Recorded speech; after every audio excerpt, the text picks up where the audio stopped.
Graça e paz, meninas, tudo bem? Glória a Deus, estamos aqui mais uma vez, segundo devocional de muitos que virão, em nome de Jesus. Bom, ontem nós estávamos juntas aí, já relatei para vocês como vai funcionar, hoje nós pulamos essa parte. A única coisa que eu queria ressaltar para vocês é o seguinte, me perguntaram se pode compartilhar com pessoas que não são da igreja, com mulheres que não são da igreja, e pode, gente, não tem problema nenhum, fiquem à vontade aí para compartilhar, e a palavra tem que ser anunciada, certo? Então, conforme Deus tem edificado o nosso coração, que Deus edifique o coração de outras pessoas também e vão agregando aí para o reino de Deus. Bom, ontem nós falamos um pouquinho aqui sobre a condição de Raabe e de Ruth, né? Sobre estarem na genealogia. E na leitura, como eu disse, vai ser progressiva. Nós sabemos que deu continuidade ali na genealogia, certo?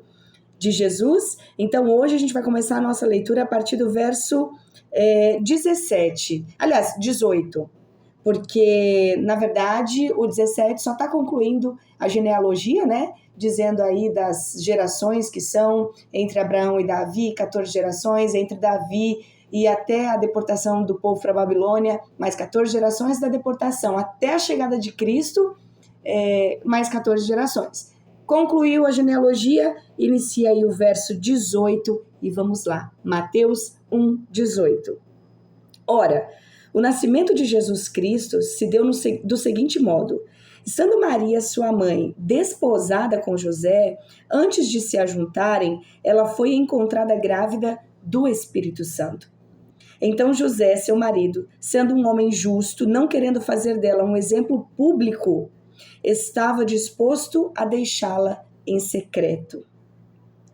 Mas, enquanto pensava nessas questões, eis que o anjo do Senhor lhe apareceu em sonho, dizendo: José, filho de Davi, não temas em tomar para ti Maria, tua esposa, pois o que nela está concebido é do Espírito Santo. E ela dará à luz um filho e o chamarás de Jesus, né? E chamará o seu nome Jesus, pois ele salvará o seu povo dos seus pecados. Ora, tudo isso aconteceu para que pudesse se cumprir o que foi dito pelo Senhor através do profeta, dizendo: eis que uma virgem conceberá e dará à luz um filho, e eles chamarão seu nome Emanuel, que sendo interpretado é Deus conosco. Então José, sendo levantado do sono, fez como o anjo do Senhor lhe ordenara e tomou para ele a sua esposa. Gente, é tanta riqueza também nesse pequeno conteúdo de leitura aqui. E nós vamos começar observando o seguinte, que aqui diz que Maria estava desposada, né, com José, ou seja, ela estava noiva, ela estava o nosso noiva, né? Ela estava prometida em casamento para José, eles só ainda não tinham se unido em matrimônio, né? Não tinham ainda feito a celebração da união.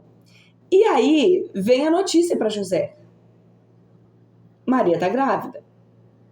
Vem essa informação para ele, essa bomba, né? Ué, Maria está grávida? Como assim Maria está grávida? Se nós ainda não nos conhecemos dessa forma, né? Então, vem essa notícia atordoante, né? E aí, a Bíblia começa a relatar sobre o comportamento de José, e isso é maravilhoso da gente observar. José, seu marido, sendo um homem, olha como a Bíblia coloca ele, justo. O que ele fez? Gente, era uma época completamente diferente da nossa, e um território também completamente diferente do nosso. Qual seria a condição de Maria aqui, já conhecida por muitas de nós?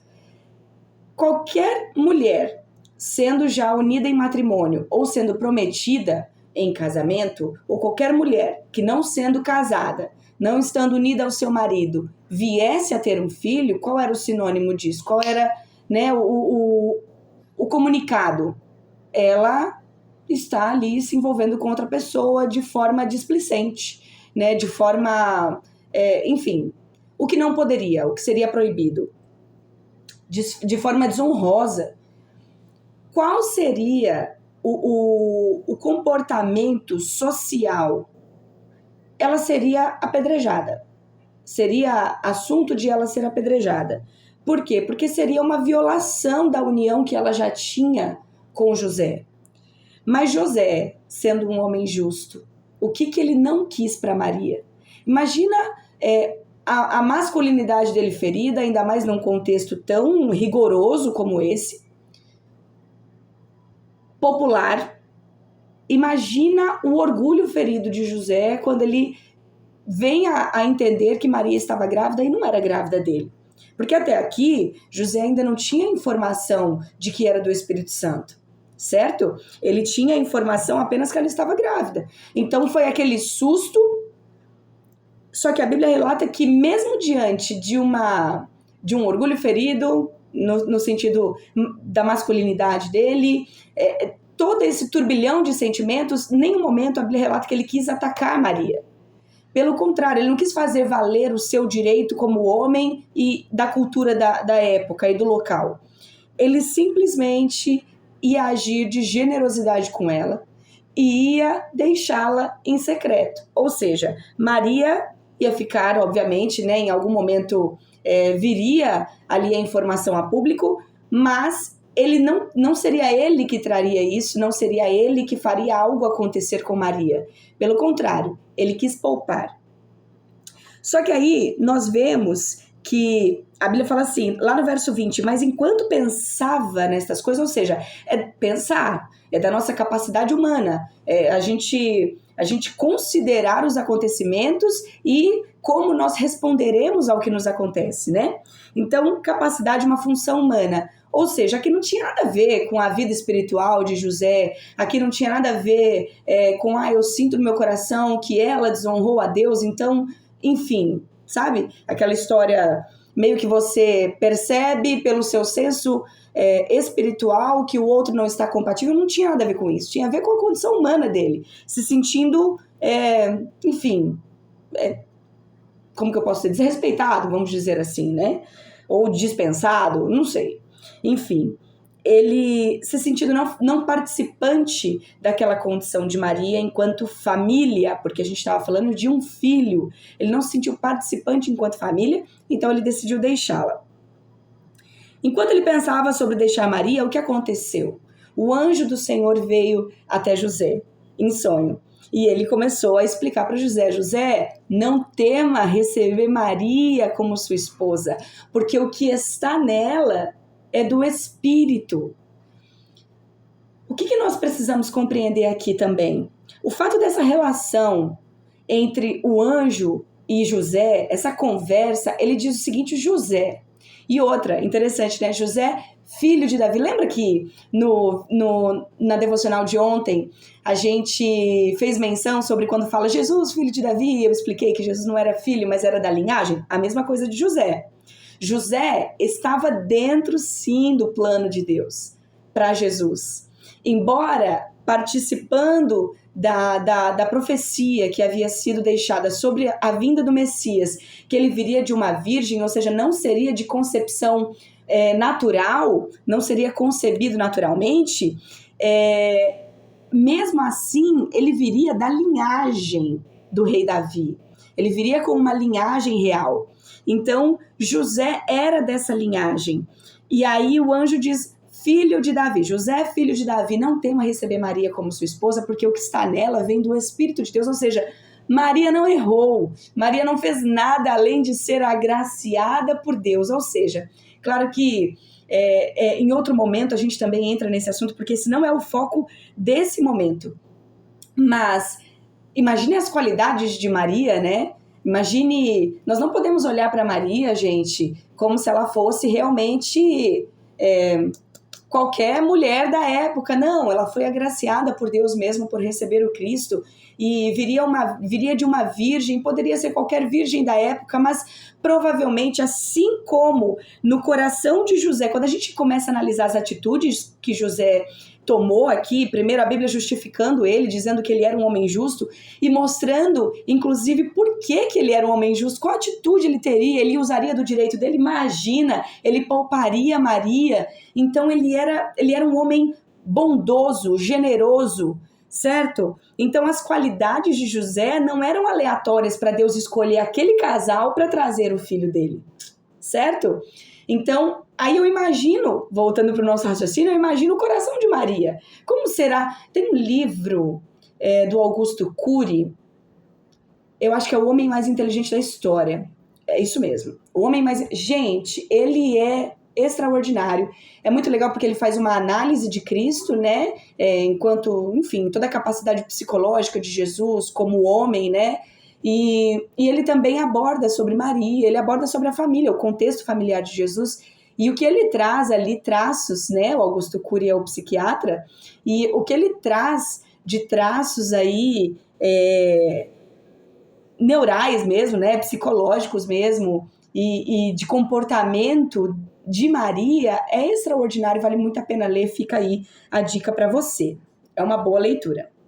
Então nós vemos que existia uma qualidade, existiam traços nesses dois que Deus os fez assim e os escolheu para trazer o Salvador, o Filho amado de Deus, naquele casal, para que eles cuidassem dele até o momento do cumprimento de todo o propósito em morte, certo? Entrega de Jesus.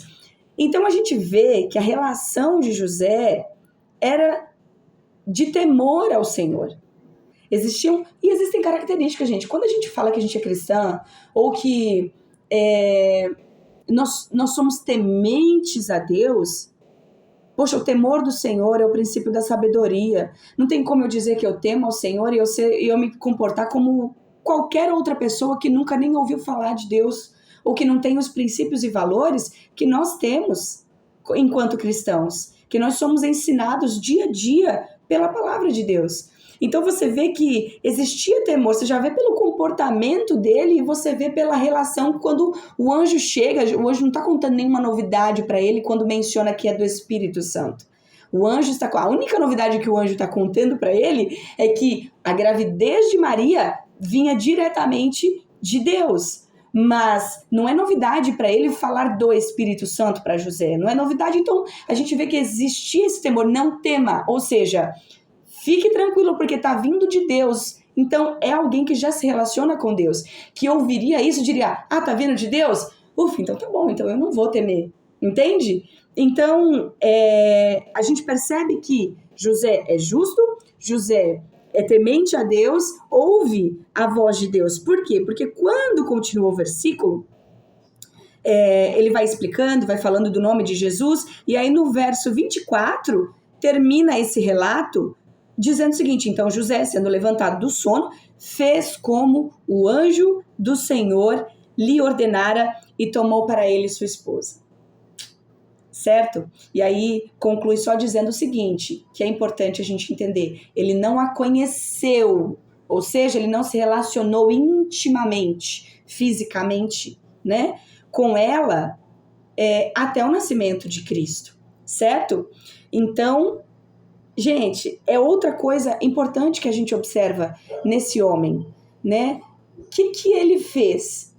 Ele compreendeu o propósito que Deus tinha com Maria, ele obedeceu à voz de Deus, ou seja, claro, ele estava incluído, ele entendeu que ele estava incluído nesse propósito, e ele respeitou, independente das suas necessidades humanas, fisiológicas, ele respeitou a voz de Deus, e ele respeitou o que Deus tinha com Maria.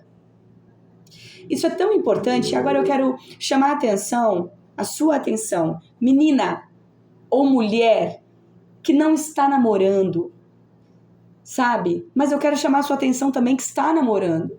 E a sua atenção que está noiva. Observe as características de quem está entrando na sua vida. Observe, porque sabe aquela questão do jugo desigual? Sabe? Se uma pessoa não tem os mesmos princípios, não tem os mesmos valores, não tem o mesmo objetivo que você, isso vai gerar conflito. E não há paixão que sustente isso, que banque isso no futuro. Então você precisa, e outra, tantos empecilhos podem vir, podem ser gerados para você executar o seu propósito, para você realmente viver uma vida intensa como cristão, plena, completa. Isso pode gerar tanto prejuízo para você. Isso pode retardar tanta coisa, sabe, que poderia estar te alegrando, que poderia estar te fortalecendo. Isso pode, às vezes você vai ter que fazer igual o povo no deserto, sabe? Ter que andar tanto, tanto, tanto para até enfim chegar onde você gostaria de estar já, até onde você sabia que já era o seu destino no Senhor. Tá? Então não cometa esse erro de não analisar, não cometa o erro de se entregar muito mais aos seus sentimentos, às suas emoções. Olha o que José fez. José, já sendo marido, já tendo se unido a Maria, ele não se colocou já nesse lugar de direito de tomar Maria fisicamente. Então, você vê que não vale a pena a gente colocar em risco o propósito de Deus, não que o propósito de Deus vá ser frustrado, mas se nós queremos voluntariamente ser usadas por Deus e sermos participantes de todo o propósito que Ele tem, por que é que eu vou me colocar em risco? Na verdade é isso, né? A gente se coloca em risco, não coloca o propósito de Deus em risco. Por que é que eu vou me colocar em risco diante de algo que é muito maior do que eu e do que eu sinto e do que eu desejo? Então, não cometa esse erro. Analise, mas eu amo, mas eu sou apaixonada, mas eu... Ame mais a Deus, se apaixone mais por Deus, leia mais a palavra de Deus, viva mais intensamente a sua vida com Deus e todas as outras coisas serão secundárias e aí só vai ficar com você o que fizer parte do propósito de Deus sobre a sua vida. Sabe, dê valor ao que Deus tem com você. E José foi muito respeitoso. Então, olhe essas características com homens, né, de alguém que você goste ou de alguém que você já esteja se relacionando. Veja o que é que ele respeita em você. Se essa pessoa não respeita, não teme a Deus, o que é que você está fazendo? E você diz que ama mais a Deus, que Deus realmente é o Senhor da sua vida, o que é que você está fazendo com alguém que vai se tornar futuramente o cabeça do seu lar, mas não teme ao Senhor? Como assim? Essa conta não vai fechar não, sabe? Vai ser turbulento. Então, eu quero agora falar com você que já está num relacionamento, casada, com alguém que você não veja muito bem essas características semelhantes a de José. E você fala, puxa, então eu me lasquei, eu não recebi essa informação antes, eu não me atentei a isso antes, ou eu simplesmente me deixei levar pelo meu coração, pelas minhas emoções, e pronto, eu tô aqui, nessa situação. Eu quero te chamar a atenção, mulher, porque agora não adianta também só lamentar. Eu quero te chamar a atenção para qual é a sua atitude diante dessa pessoa, sabe? Você, tudo bem, seu marido pode não ter as características de José, certo? Que seriam o quê? Basicamente, respeitoso, temente ao Senhor, né? Generoso, gentil, não pensa mais em si do que no outro, não né? Coloca ali as necessidades, né, do parceiro antes das suas, como eu mencionei, que ele fez. Então, assim, você tem essas características? Porque às vezes a gente olha e a gente fala, poxa, esse homem aqui é tão rude comigo, ele é tão... Mas como eu sou? O que eu ofereço? Mas pronto, vai cair de novo sobre a mulher. Não, mas quem nós somos? Nós somos essa pessoa que nós mesmas admiramos ou queremos admirar no outro?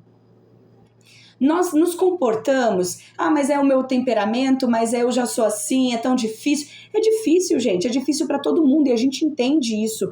A questão é o quanto eu me esforço diariamente para ser melhor do que eu tenho sido. E não é só pelo outro, é para honrar a Deus. A Bíblia manda a gente fazer tudo como fazendo para o Senhor. Isso é tão sério, sabe? Isso abrange tanto mais do que somente uma questão ou outra. Fazer tudo, nossa, toda vez que eu penso nesse versículo, me gela o coração, porque se eu trabalho, sabe, eu vacilo no meu trabalho, puxa, não estou fazendo como eu estivesse fazendo para o Senhor. Sabe, eu tô indo ao culto, eu não tô fazendo como se eu estivesse fazendo para o Senhor, eu tô comendo, eu sei que eu tô exagerando ou que eu tô desonrando de alguma maneira, eu tô me entregando à gula, eu não tô fazendo como se eu estivesse fazendo para o Senhor, porque às vezes a gente olha e a gente se coloca com boas atitudes diante do outro, não é? Menino, a gente ensina as crianças, menino, respeita, menino, não faz tal coisa que você não tá na tua casa, menino, você tá, sabe? Olha, não me faça passar vergonha, seja educado na frente de A, B, C, ou a gente se coloca com mais educação na frente de A, B, C. Mas por que nós não podemos ser essas mesmas pessoas quando nós estamos só de frente para o espelho? Então, pensa nisso, se mude também e seja essa mulher, é o seu momento de ser essa mulher auxiliadora. Auxiliadora, gente, você está do lado do seu marido, sabe? Para ajudar ou para viver a mesma vida, para direcionar, para ajudar a caminhar para frente, para ajudar a cumprir o objetivo familiar, o propósito de vida familiar. E não há propósito maior do que o propósito de Deus para a família. Então, quem temos sido nós como mulheres? Quem tem sido você, mulher, que tem cobrado do seu marido uma postura diferente? Meu marido é grosso, mas quando ele vai ser grosso com alguém, você ressalta essa grosseria? Entende? Ai, meu marido é muito grosso comigo. Beleza, mas quando ele tá sendo grosso com alguém... é isso mesmo. O fulano é folgado, né? É verdade, tem que ser assim mesmo. Quando ele te achar folgada, ou quando ele te... Não que eu esteja validando isso, tá? Isso é errado. Pra mim é errado em todos os aspectos. Mas, exatamente, é isso que eu quero dizer. Como é que você está mostrando uma direção diferente ou você vai querer uma posição diferente dele com você, quando na lida dele com outras pessoas, você está ali dando maior apoio, ressaltando, ou você está tendo esse comportamento com outras pessoas. Então, são coisas que até para nossa cabeça são costumes mentais que a gente tem, que depois, quando a gente não quer ter, como é que a gente não vai ter? É tipo comer demais sempre. Quando eu não puder comer demais, como é que eu vou conseguir não poder? Não comer, aliás. Entende? É tudo costume. É tudo costume que tem que ser trabalhado em nós gradativamente, diariamente.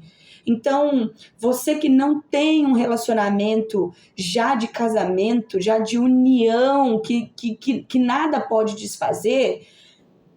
Observe com quem você está se relacionando ou quem você está querendo trazer para sua vida ou quando você vier a conhecer alguém. E você que já está num relacionamento que você não julga, com esse exemplo característico, veja se você possui essas características. Auxilie o seu marido. Auxilie ele nesse comportamento ruim.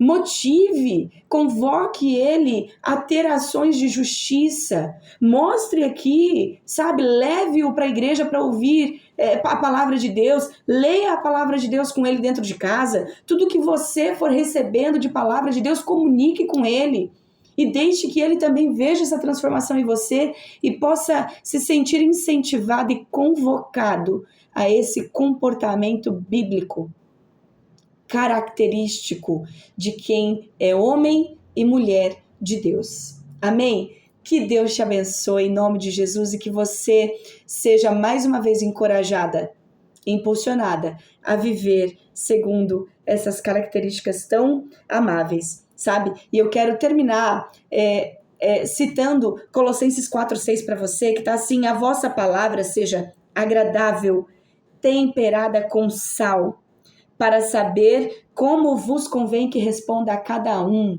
Olha como isso tem a ver com relacionamentos, né? Relacionamento conjugal ou de diversos outros. Com seu filho, deixe refletir em você, mulher, essa mulher de Deus. A mulher de Deus em todos os aspectos. A mulher de Deus esposa, a mulher de Deus mãe, a mulher de Deus amiga, a mulher de Deus ovelha na sua igreja local, a mulher de Deus trabalhadora, a mulher de Deus executiva, a mulher de Deus empregada, a mulher de Deus empresária. Deixe que reflita, a mulher de Deus autônoma, reflita a glória de Deus. O que você ouvir dentro da sua casa, que você percebe que não faz parte da justiça, que não faz parte da generosidade, não compactue, não comungue disso. Porque isso você está reforçando, sabe, um comportamento mental em quem está te assistindo. E quando você precisar que essa pessoa se coloque, se debruce diante de qualidades bíblicas, não adianta cobrar, porque você não está transparecendo isso já há muito tempo, ou você está reforçando isso já há muito tempo, tá bom? Então vamos, em nome de Jesus, buscar melhorar no Senhor. Vamos orar? Deus querido, nós estamos aqui diante da sua presença e te agradecemos. Te agradecemos porque o Senhor tem sempre uma boa palavra para nós. O Senhor tem sempre um ajuste, o Senhor tem sempre um consolo. E nós queremos, inclusive, Senhor, nessa oração, te pedir perdão por todas as vezes que nós agimos dessa forma. Todas as vezes que nós fizemos coisas que não te agradou, todas as vezes que nós fomos rudes, fomos ignorantes, fomos, Senhor, inadequadas. Nos perdoe em nome de Jesus. Todas as vezes que nós reforçamos maus comportamentos em outras pessoas, inclusive nos do nosso lar. Senhor, todas as vezes que nós reforçamos maus comportamentos, sendo um mau exemplo para os nossos filhos, nos perdoe em nome de Jesus. Nos perdoe, ó Deus, porque nós muitas vezes nos comportamos como pedra de tropeço para outros. Então, nós queremos chegar diante do seu altar, humildemente pedir o teu perdão e pedir, Espírito Santo, que segundo essas orientações que foram dadas a nós, que nós tenhamos esse comportamento, nos capacite para isso em nome de Jesus. Faça-nos lembrar em todas as ocasiões que o nosso comportamento foi errado e possa vir a ser errado novamente. Faça-nos lembrar dessa palavra, fale ao nosso coração para que nós possamos tomar outra atitude. E se nós viermos a errar de novo, Deus, em nome de Jesus, Espírito Santo, traga o temor ao nosso coração e o arrependimento. E que a cada arrependimento haja uma mudança de atitude para a glória do teu nome. Traga saúde, ó Deus, aos nossos relacionamentos. Traga saúde, Senhor, para dentro do nosso casamento. Em nome de Jesus, assim como temos procurado nos nutrir da tua palavra para mudarmos o que é preciso, Espírito Santo, toca no coração de todos aqueles que nos rodeiam, que se relacionam conosco, para que eles também possam sofrer essa mudança, sentir essa urgência, em nome de Jesus, e que o seu nome seja glorificado na nossa casa e na nossa vida, em nome de Jesus. Amém. Amém. Um beijo no seu coração e até amanhã.